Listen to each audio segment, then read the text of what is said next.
What's up, everybody? We back up in here, Hella Flagrant, the podcast. It's your main man, Hella Flagrant DM. I'm in here with my brother, Sean B. Flagrant. And y'all already know what time it is, man. Hella Flagrant, the podcast. We back here. Sean B. Flagrant, what's going on, brother? Oh man, I'm just chilling, man. Just taking it all in. Sports are getting good right now. I'm in the playoffs about to start pretty soon. NBA. This is the time of season everybody's waiting for. You feel me? Yeah.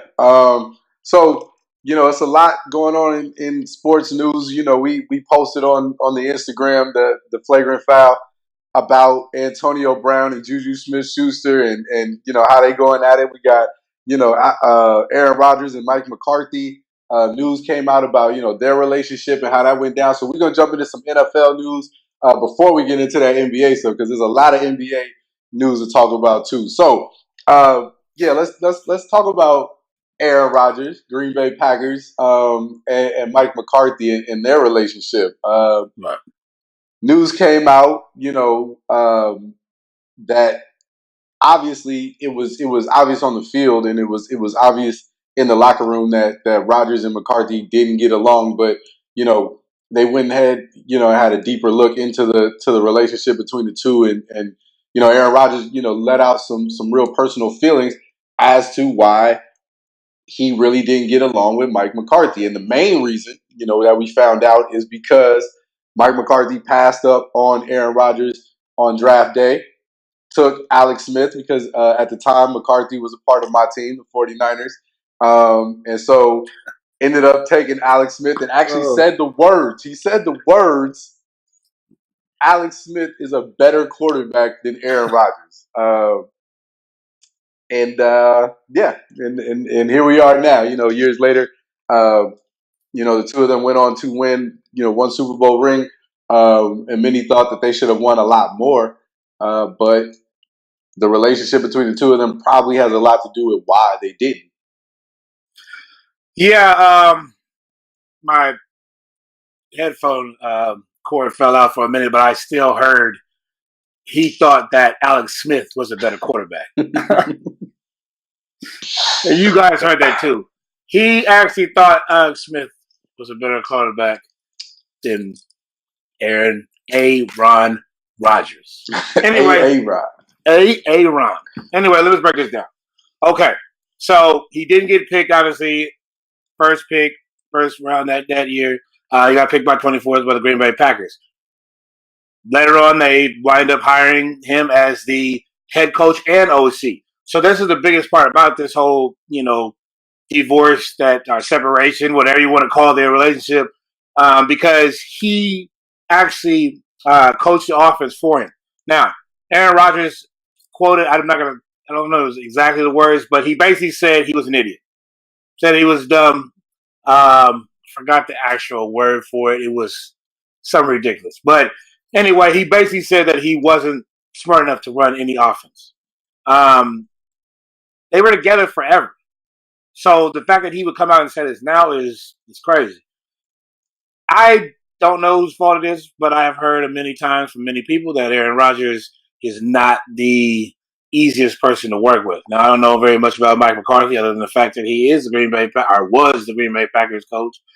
But they didn't always run a great offense. A lot of times the plays would break down, and Aaron Rodgers was basically scrambling all the court, obviously with his feet running around, shaking the defense, and then making some desperation throw all the way down the field. Well, obviously, if you had plays that were ran the correct way, Aaron Rodgers wouldn't have to do that.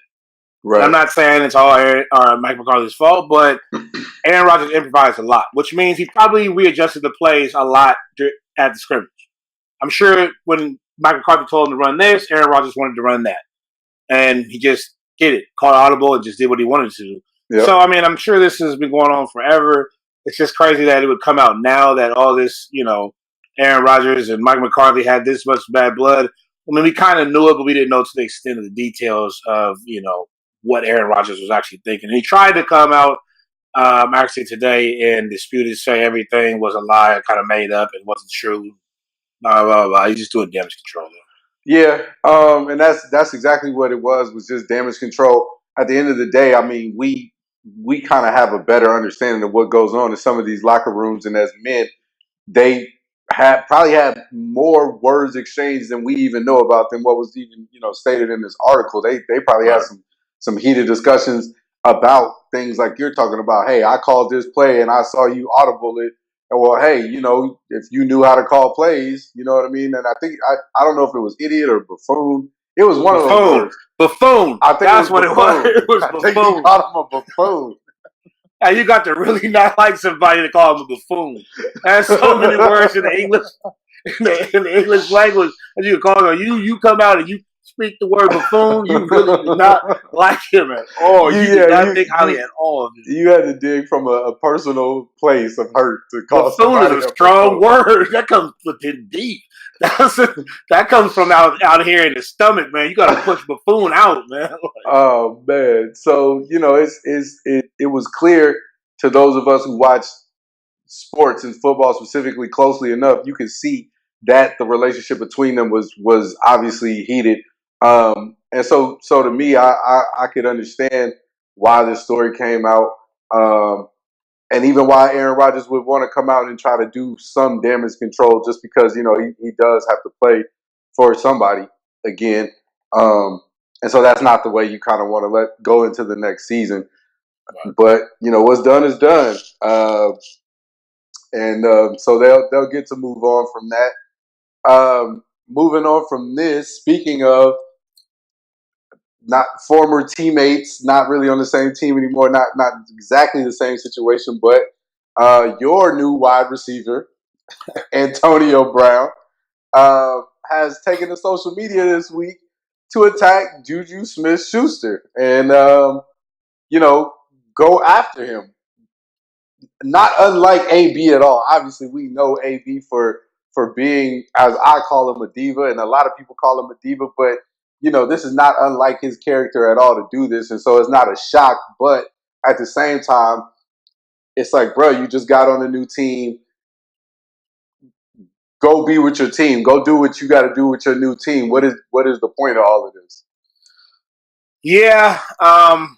Obviously, now I have the headache of dealing with Antonio Brown from a personal standpoint, obviously, because I am a Oakland Raider fan. Third and the fifth pick. That's all I can really say. I'm going to keep saying it over and over again. Third and the fifth pick. What I mean by that is that's what he was traded for. Not a big deal. You did give him some money, more money on the back end. So, I mean, I guess that's something. But you didn't have to give up a lot. The reason why I'm saying this is because this man is the complete word of diva. And I don't mean just diva. I'm going to throw in the word insanity, insane to go along with it. Because what he is doing is literally insane. For him to come at Juju about, okay, so let me take you guys back to last year when the Pittsburgh Steelers played the New Orleans Saints. It was a game that kind of had their playoff hopes and dreams in, kind of in that game. They had to go and play another game. I think the Bengals game, they won that game after that, but they didn't get in the playoffs because they lost the other Saints game. Anyway, in that game, Juju Smith-Schuster wound up fumbling one of the biggest passes that he could have, I guess, got the winning touchdown with, but he fumbled. Okay, low point. Not that big of a deal. I mean, in the retrospect of everything, you guys should have been able to get to the playoffs despite that one fact. But it was a hard blow for him. He took it personally.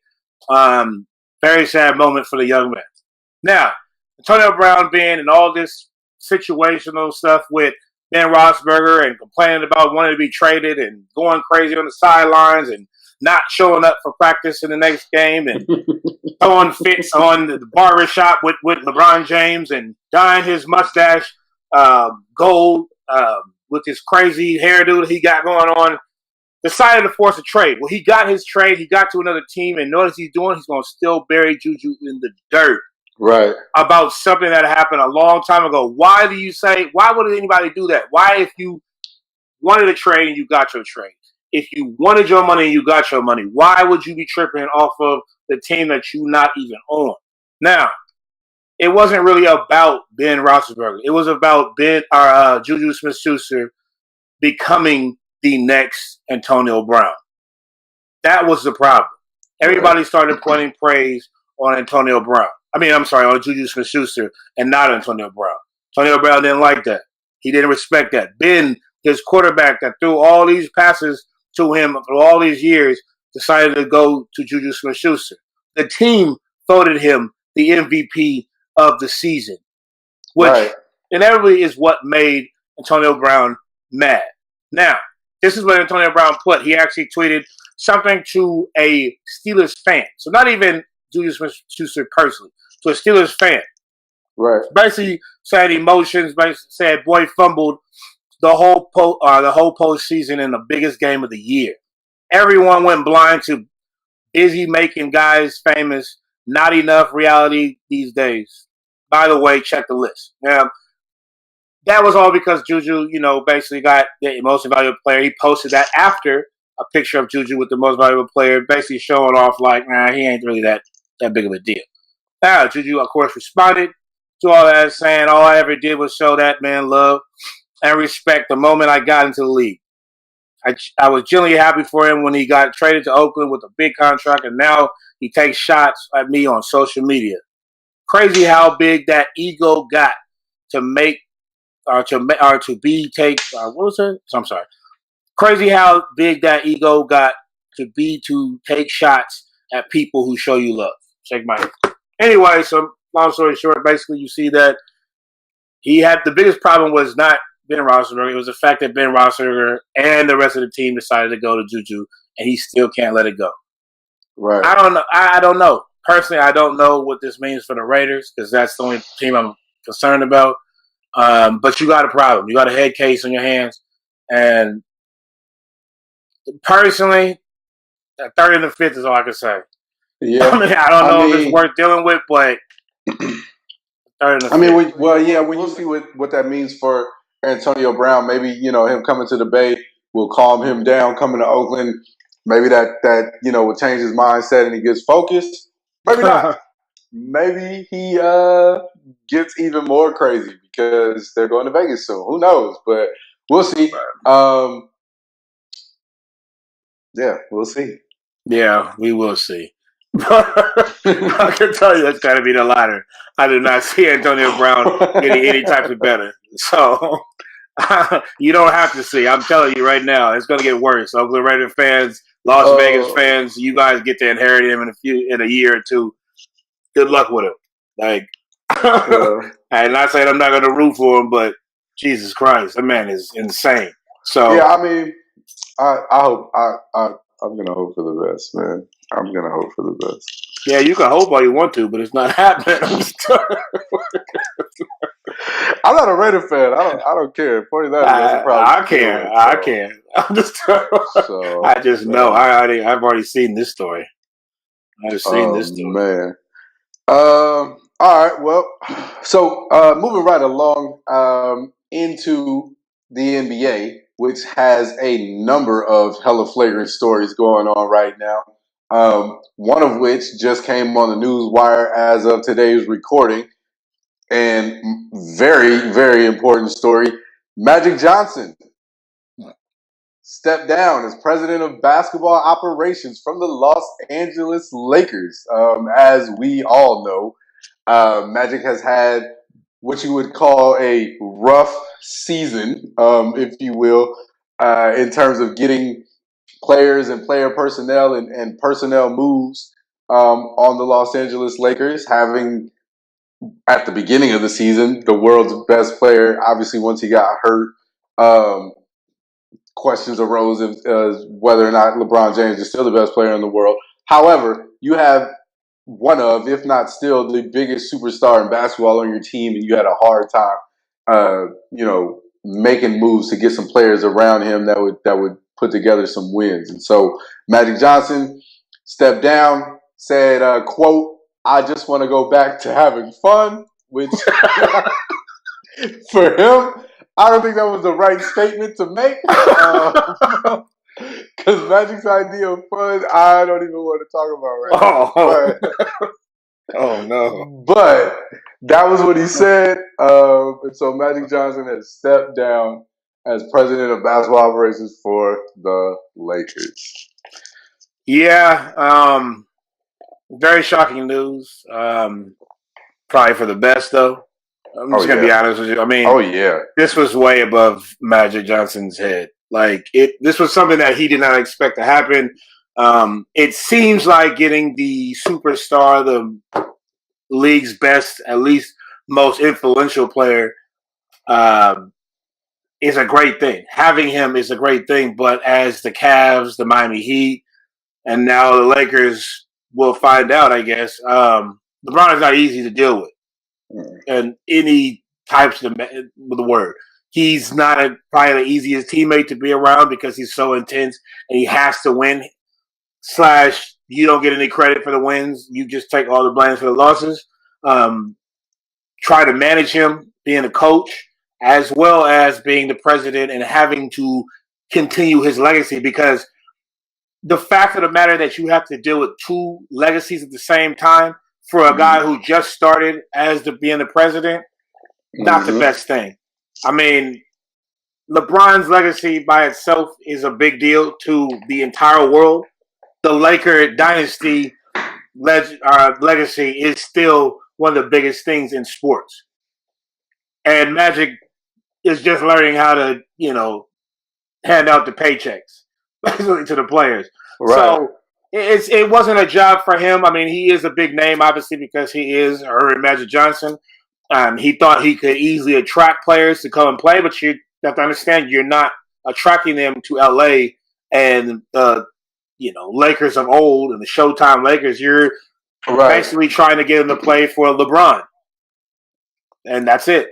It's not about being in LA anymore. It's about you building LeBron's legacy. And as a man, I probably wouldn't want to do that neither. Like, I mean, why do I have to be under somebody when I want to shine like Kyrie Irving did? And I want to be somewhat of a man or be equal to a person. You'll never be equal to anybody, and people know that. And I don't think Magic Johnson or Rob Pelinka or Jeannie Buss, for that matter, understood what it would take to have LeBron on your team. Like, I just don't think that they actually thought about how difficult it could be. So yeah, I mean that's a real question because as Magic Johnson just stepping into this role as head of basketball for the Lakers, um, you look at the task that he had in terms of getting players to play with LeBron, and is it all his fault? Can you put it all on Magic? Because when you look at Cleveland, um, you can't really look at Miami. That was kind of orchestrated and put together, and Pat Riley still had a lot of control. But by the time he got back to Cleveland, and some of the moves that made there, coaches that were fired, um, players that were signed for whatever amounts of money, and players that were let go, you got to kind of look back at that and say, yeah, Magic did mess up. I will say he botched the New Orleans Pelicans trade for Anthony Davis. I think he could have put that together a little bit better or stayed out of it altogether until the offseason. But outside of that, some of this has to go on the fact that you are dealing with a guy that has been historically hard to get guys to play with. Period. Right. Yeah. So I mean, for Magic, I don't know. I don't think he just realized. I don't think the organization realized what was going to come with LeBron and also his agent Rich Paul and Clutch Sports. It's they're powerful to say the least. I mean, KD said it himself. I mean, it's toxic. You know what I'm saying, to play LeBron. And I don't think to the sense that on the court it can be, but off the court it definitely is. And I mean, that's what LeBron's gonna have to deal with going into year 18 next year because he's not obviously not gonna be in the playoffs this year. So 18, 19, whatever it's gonna take, it's gonna be hard for him to attract people, and maybe they could get somebody that could come in there and help out Rob Pelinka with the whole business thing. But I don't know. I wouldn't be surprised if Kobe goes for the job.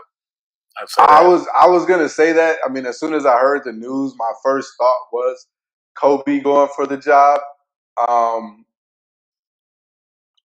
I don't know if Kobe's ready. Um, I mean, Kobe is a little bit more connected to the current players than Magic is, and so maybe he'd be able to have different kinds of conversations with some of these guys. Um, But at the same time, we're talking about Mamba mentality, and so he wasn't Mr. Personality while he was a player himself, and so I don't know what that's going to look like for Kobe. Well, I mean, he's intense, but I mean, it's just listening to Kobe talk on details and everything he's done. I mean, he is personable. I think a lot of players respect him right Oh now in the yeah, league oh yeah, for sure. to a fault. So I feel people would come there just for the strength of him to learn from him. And you know, if they don't find anybody, Kobe will just say, "All right, you know what? I mean, I'm here every day anyway. Right, like you know, pull down the 24, man. Pull down Yeah. the 24. We'll run this. Don't worry about it. You need a second star? You got it. Here he comes." You know what I'm Oh saying? Lace him man. up. Like Kobe has no problem with doing that. So they're gonna have a second star. He just might be a 40-year-old one that's gonna come out out of retirement. You feel me? So Oh, that's terrible. That's terrible. But I mean, well, now the Lakers have a big opening to fill, regardless whether it be a Kobe, whether it be somebody from outside the organization steps into that role. I thought it was kind of crazy that Magic Johnson didn't even tell Jeannie Buss he was stepping down. right. He just kind of, and we saw in a clip. Shout out to Bleacher Report, but I saw in a clip on Bleacher Report. Magic Johnson was being interviewed, and he was like, "Man, you know how it feels to be walking around and people ask you about next year. You're just like, I'm not gonna be here, like, bro, for real, like, I'm gonna be oh somewhere happy. man. I I mean, want to be happy. That's a great thing. I recently, left a corporate job, and I did kind of the same thing, so I understand that feeling all too well. But damn, I didn't think he would say it on TV though. Yeah, I mean, you might as well be honest. You know what I'm saying? Might as well be Oh honest. man. Yeah, that Well, was speaking of somebody who is being um, honest only with themselves, and maybe not, LeVar Ball had the nerve to come out this week and insinuate. I don't even want to say that he said. He had the nerve to suggest that his son, not uh, LaMelo or Lonzo, the ones that we know can actually play basketball because we've seen it happen. right. His middle son, LiAngelo, the klepto, is as good or better than Zion Williamson. Really? Really, bro? I Like, mean, look. I know he be pushing for stuff for reasons for people like us to talk about him and put his name out there, and so he can do his whole little media circus act. But come on, bro. Like, really? Oh yeah. Well, check this out. If you get tired of hearing LeVar, you're gonna hear a whole bunch more now that now that Magic is gone. Now you're gonna be talking freely because he was the one advocating, saying that Magic didn't know what he was talking about. So Yeah, but Kobe's not gonna put up with it. no, definitely not. Definitely not. Unless LeVar decides to take the president job and Stop it! Stop it! Stop it! tell me that would be great.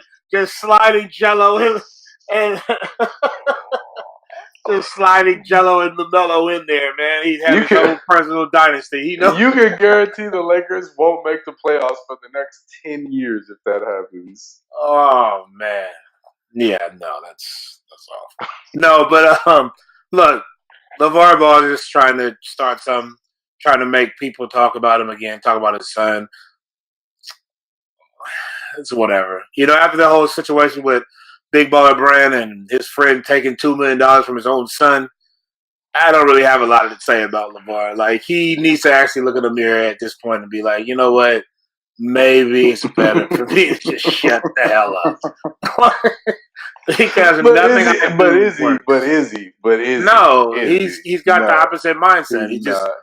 once I mess up, it just means I should do it even worse. Like, that's his whole mindset. Like, he don't care. Um, yeah, Jello's not even going to touch the NBA court unless it's on a summer league team. Zion is going to be at least pick number one, and we'll see what his career turns out to be. But that's the stupidest thing possible. I mean, you know what I'm saying? Like, Yeah.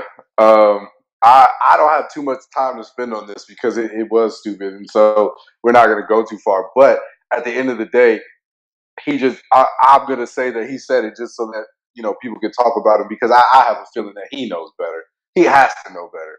Come on, Yeah, bro. he Like does. you have to know better. And so we'll just leave it at that for LeVar Ball, and we'll see what happens in the draft. But we know Zion's going 1 or 2, and I know LiAngelo is going to be eating Taco Bell somewhere. Speaking of outrageous statements, Paul Pierce. Hmm. Um, I don't necessarily know that he made a specific statement, but Paul Pierce has kind of been hurt visibly on ESPN about Dwayne Wade at his farewell tour. And Paul Pierce, didn't get one, and Draymond Green obviously let him know why. Let him know that the people don't love him.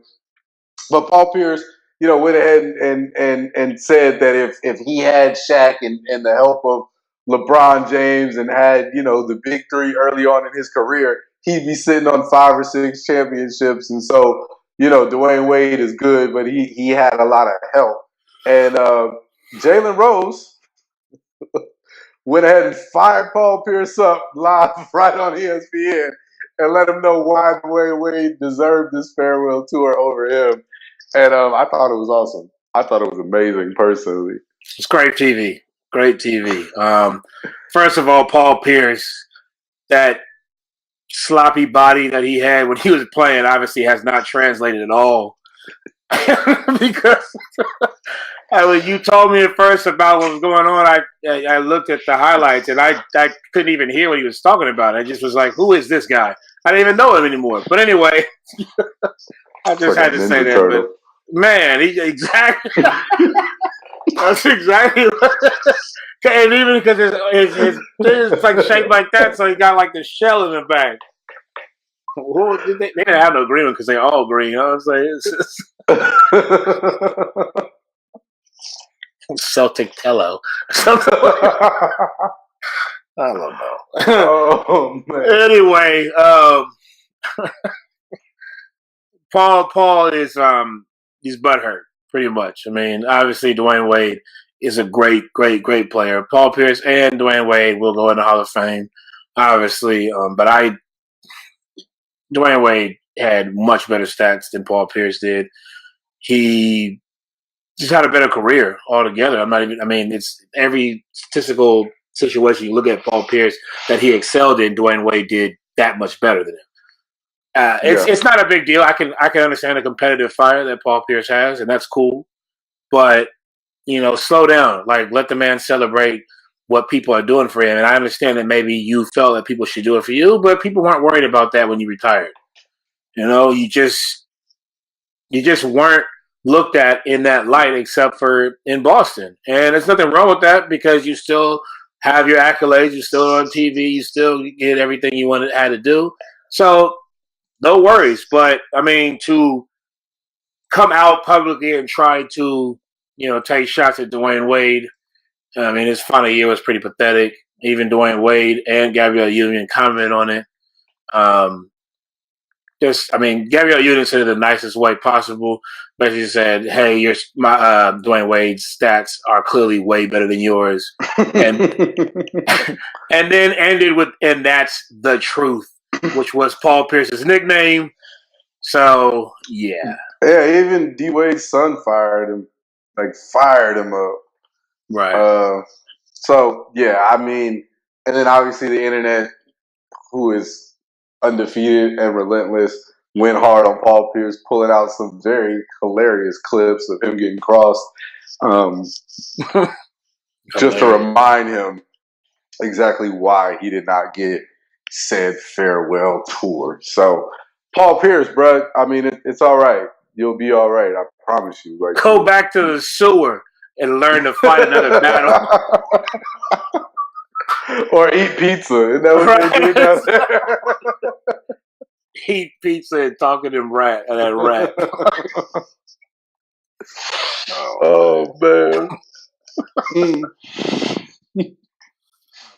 Okay. So I read an article. Sam Amick from The Athletic wrote about NBA players, and they took a poll that pretty much it was about 150 players roughly that answered some of these questions. Not all of them did it.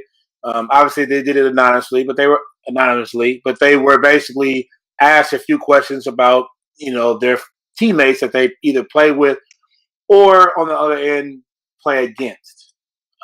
So it was basically just a players poll. But anyway, the story came out today about it, and I wanted to ask you personally, and for all y'all that are listening, I want you guys to imagine your answers and think about what you would say, and then I will say what the players think about the other players to see where their heads at and where, as of what they think about the players they play with, as well as what you guys probably think in your head. Anyway, so out of 122 people in the NBA, this is what they voted on. The MVP.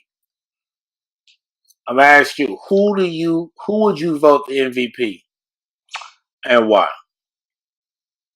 I would have to give it to Hustle Westbrook.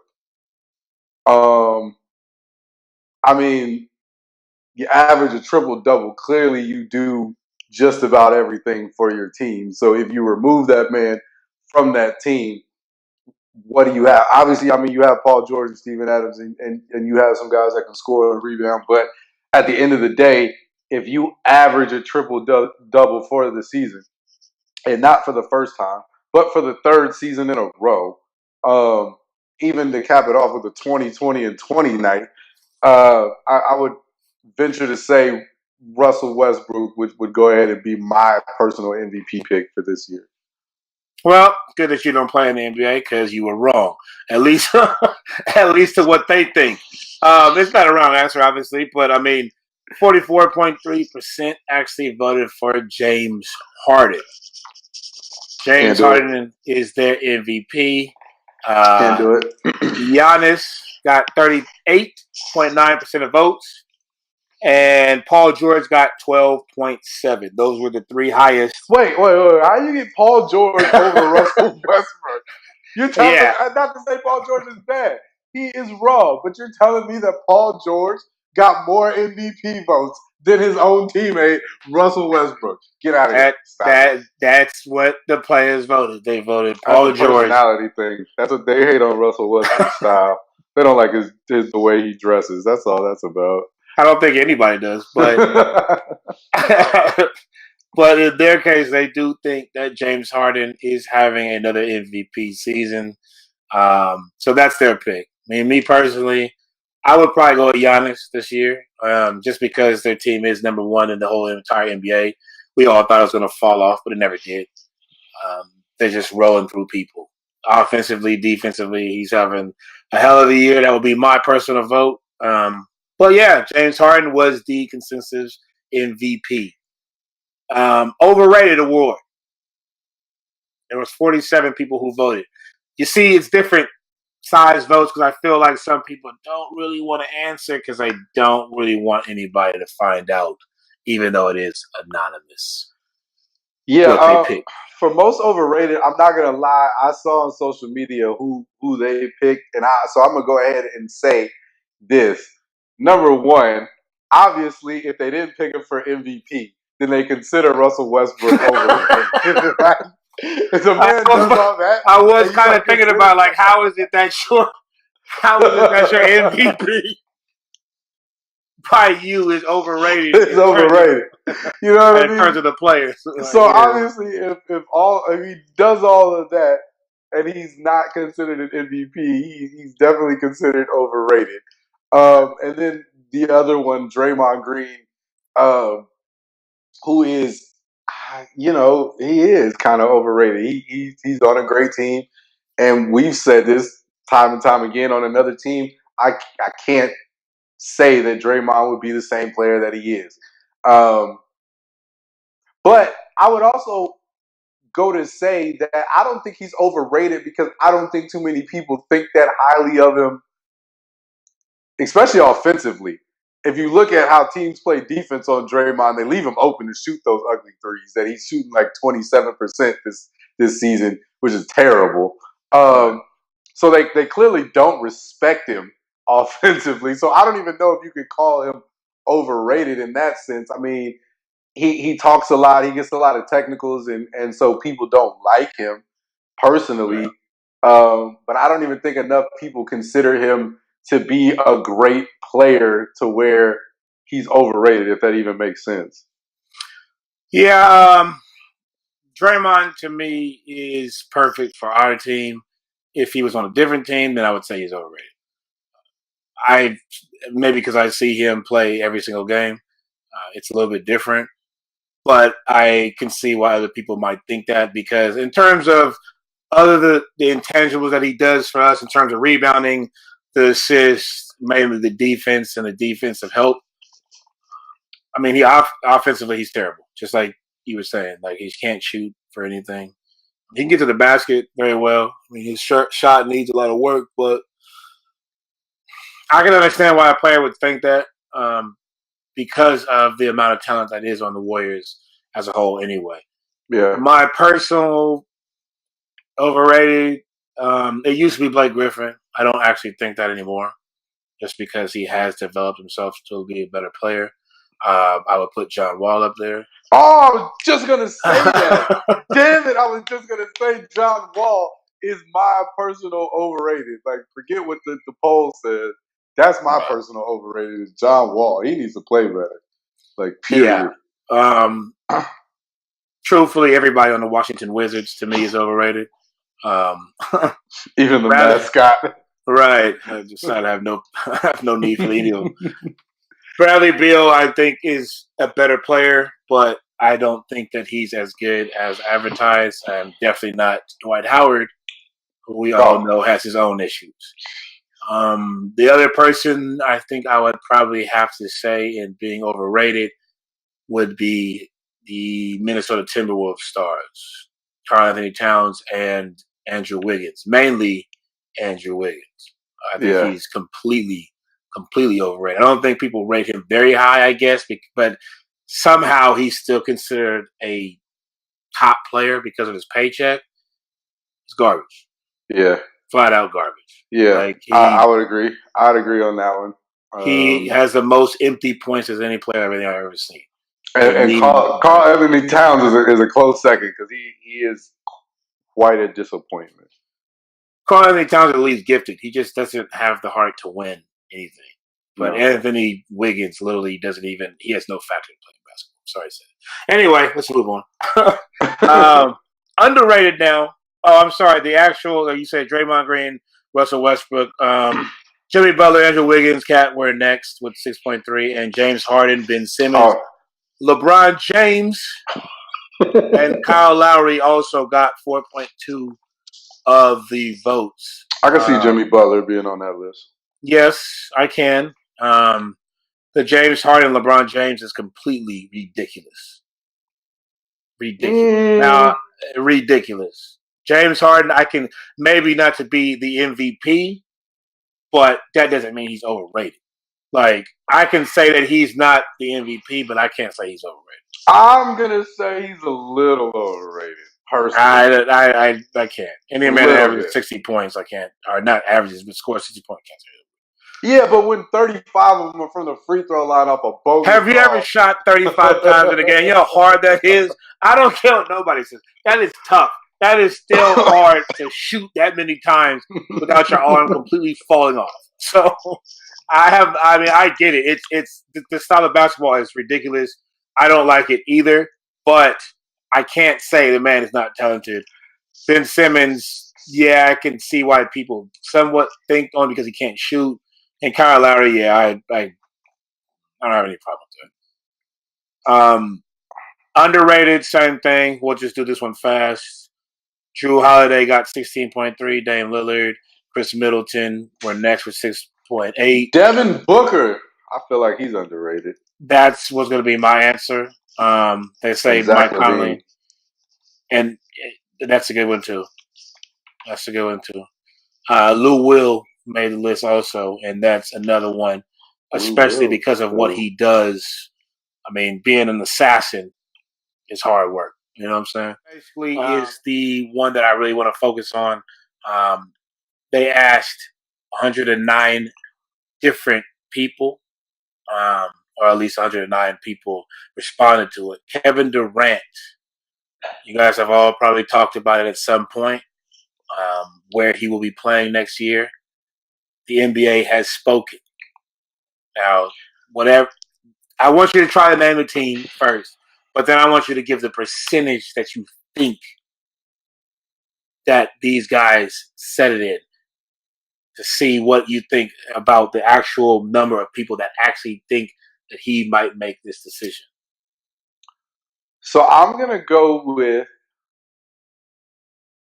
the Warriors having the highest percentage at about somewhere in the 35 to 40% range, and then I'm gonna go with New York in the high 20s, Mm-hmm. and then I'm gonna go with my third team. I'm kind of drawn between two, but I'm gonna go with the Lakers just to Okay. put it out there and say it as like 9% or something like that. Okay. And so those are my top three that I think people responded with. All That's not right. my personal, but that's what I think people responded with. Okay. What do you think? Personally, I think he's going to be a warrior, and I say that biting my tongue because as we talked about, that means a lot is going to have to be given up for the Warriors organization now and long term. And so I don't know if I'm happy about that, but I just have a feeling that's what's going to happen.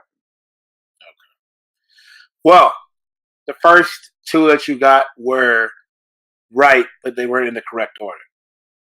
New York was the number one team that everybody thinks he's going to go to. Mm-hmm. 63%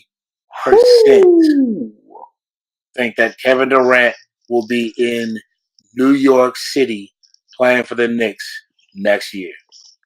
That's Now, a think lot. about that. That's a That's a lot. whole That's a lot. lot. I mean, that's half of the people that voted, which, like I said, that's 50 something people. 63, and they're 60. You know what I'm saying? Now, think about this. Yeah, now if you think about it, I mean, 32 times 12, a little under 400 people, maybe 350 players, something like that. So out of 100 and some odd of that 350, that's a good sample size. So Right. that's Exactly.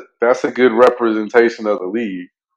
Exactly. Because, I mean, you got to figure these are not just, I mean, it was pretty, straightforward that this was people that, are on the 12-man roster that play majority, minutes. Not all superstars, but some superstars. Meaning that if everybody is a big family and everybody, 63 people think this, I mean, what does this mean for, I mean, obviously, Golden State Warriors fans have been doing this all year, but what does this mean for the league now? If this is what Right. everybody feels, and maybe Kevin feels the same way, what does this mean now for the league? Golden State was second, of course. They had 20%. Brooklyn. Hmm? No, go ahead. I'm Oh, listening. I was trying to look up something on it, but it wasn't pulling up. okay. Yeah, Brooklyn 4.5, and the Clippers 2.7 were the next two teams that got shown love. I think Lakers were, somewhere between 1% or an Eastern Conference team or something like that. That's what said. But the point about the whole thing was the 63.3%, which I found highly alarming that this many people think it's a foregone conclusion that, Kevin Well, Durant is and moving. not just people, but players, because Right. that's a whole different kind of conversation now. You know what I mean? When players get to talking amongst each other, or get in locker rooms and conversations. And, guys hang out with each other outside of games, and they might go out with guys that hang out on other teams and all that kind of stuff. And so, if that many players and that strong of a percentage of that player group feels that way, that's interesting. Not saying it's going to happen, but that's interesting. Well, also you got to think too. Like if it's 109 people that voted, let's think about this. Only 32 teams, like you said, 32 teams. That also means that a few Warriors were asked the same thing too. So if there's, now think about that. So if Yeah. let's say it's 3 or 4 Warrior players that are asked about it, and the total is 63%, that means at least one, if not 2 people, unless they all voted for Kevin's to stay, which I don't think. I don't think that that's Yeah, I mean, truthful. well, Like, depending on which Warrior players may have been asked, I'm pretty sure there are a few oh that yeah, probably hit the no button real quick. oh yeah. I mean, you don't know about Draymond and KD and their epic thing in November last year, so you know. But I mean, I just think it's funny that many people, excuse me, not even people. I keep saying people, but that many players could go that far as a thinking that he is almost a deadlock to go to New York. Yeah. Yeah. So I mean, nothing too serious, but it does make you think about what the players actually think about everybody else, and maybe what you might think that players are, because a lot of people don't take this, you know. Yeah, and that's an interesting poll for them to have, and an interesting way to end off the regular season. And so it gives you a lot to think about going into the postseason, especially teams that won't be continuing on to the postseason. Gives them a little bit to think about what. Before we get out of here, got to give a big shout out to the University of Virginia. Came back, got their win, national champions. After last season's a devastating loss as the first number 1 seed to get knocked out by a 16th seed, they went ahead and bounced back and got their win for the championship. Shout out to them, and holding down the NCAA title. But on that note, Hella Flagrant the podcast, episode number 10. We're gonna get up out of here. As always, you can follow us at the Flagrant Foul on Instagram, at Sean.B.Flagrant, and then me. My Instagram has kind of changed. It's at Hella Flagrant DM. We had to add the Hella on it, but it's still good. So at Hella Flagrant DM, at Sean B Flagrant. Make sure you follow us. On Instagram. Check out the YouTube. Check out the website, theflagrantfoul.com. And make sure you check out all the episodes of the podcast wherever podcasts are hosted. We're literally everywhere: Spotify, iTunes, SoundCloud, Google Play, and if they invent some new thing tomorrow, we'll be on that too. Yeah, for sure. But still got these shirts for y'all. You feel me? Like, we still got them. Some new ones. Exactly. But you can find all these that you see right here.